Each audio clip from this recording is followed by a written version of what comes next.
Suri yang dicintai Tuhan Yesus, kita bertemu kembali di awal bulan ini di tanggal 1 April.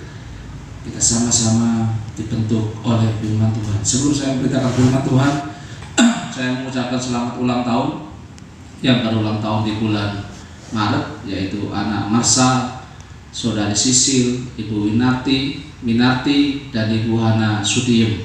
Kita percaya ya berulang tahun di bulan Maret ini, kiranya Tuhan Yesus selalu memberkati kesehatan, kekuatan berlimpah-limpah, dan kiranya Tuhan Yesus selalu menyertai, melindungi dalam segala aktivitas-aktivitasnya.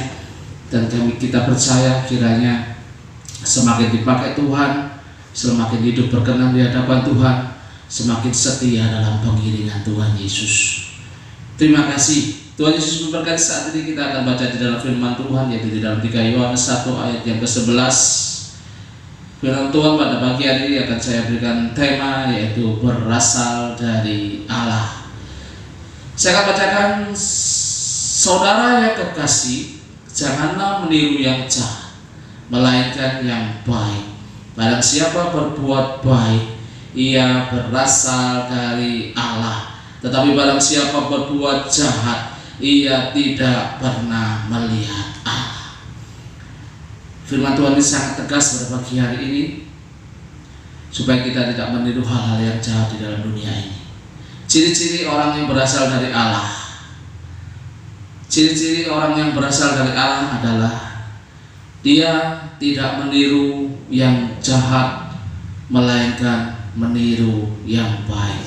Untuk meniru yang baik itu, Bapak Ibu Jemaat Rasul, itu sangat sulit sekali. Tapi untuk meniru dengan hal-hal yang jahat, itu sangat mudah sekali untuk kita lakukan. Hal jahat itu sangat mudah sekali untuk kita lakukan. Contoh, Bapak Ibu, jika kita pernah mendengar beberapa waktu yang lalu, di mana di dalam berita ada seorang anak perempuan yang masih di bawah usia, anak-anak, dia sudah melakukan pembunuhan yang sangat sadis. Anak itu paranoid, jadi awalnya dia melakukan pembunuhan itu dikarenakan dia sering melihat film dengan adegan-adegan kekerasan, dengan adegan-adegan pembunuhan, dengan adegan-adegan yang sangat menyakitkan. Seringkali dia putar film-film itu, contohnya seperti kalau nggak salah film Chucky dan pembunuhan-pembunuhan lain. Semakin diputar, semakin dia memutar film itu, sering memutar, memori di dalam otaknya terpenuhi dengan paranoid pembunuhan. Dan pada akhirnya dia melakukan pembunuhan itu dengan sadisnya.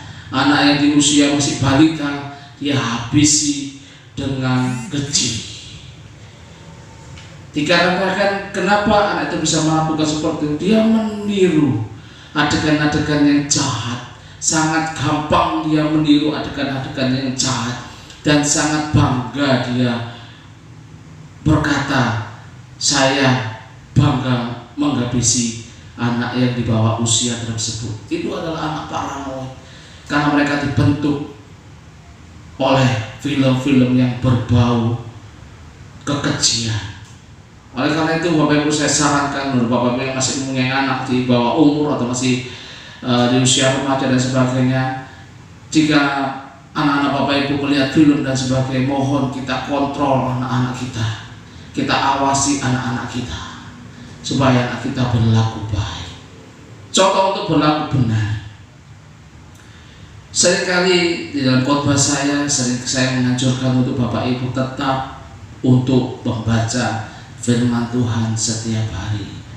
Pendeta-pendeta mungkin di luar gereja sering juga baca firman Tuhan setiap hari.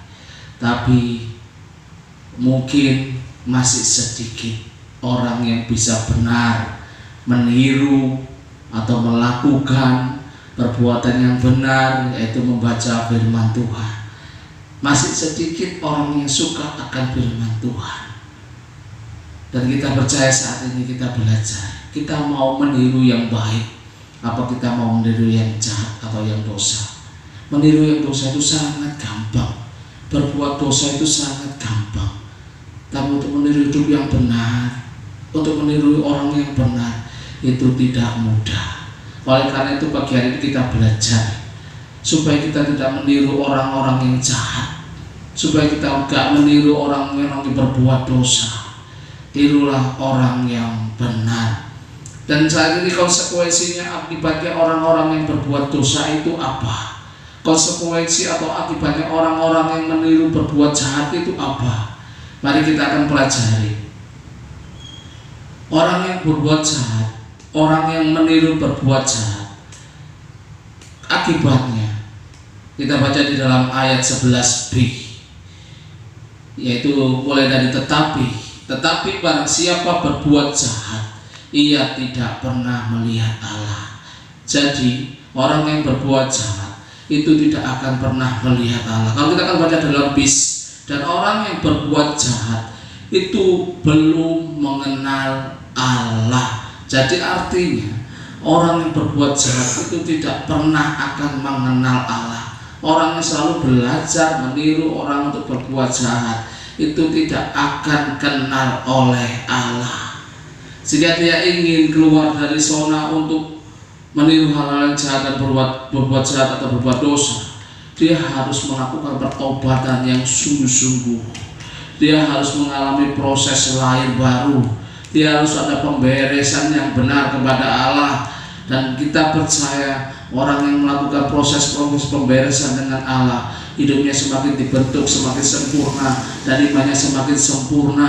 Dan kita percaya proses-proses lahir baru akan dialaminya. Jika semuanya itu semakin sempurna, dia bisa dekat dengan Allah, dan dia adalah orang-orang yang berasal dari Allah. Terima kasih. Firman Tuhan memberkati kita pada pagi hari ini. Tuhan Yesus memberkati kita semua. Amin.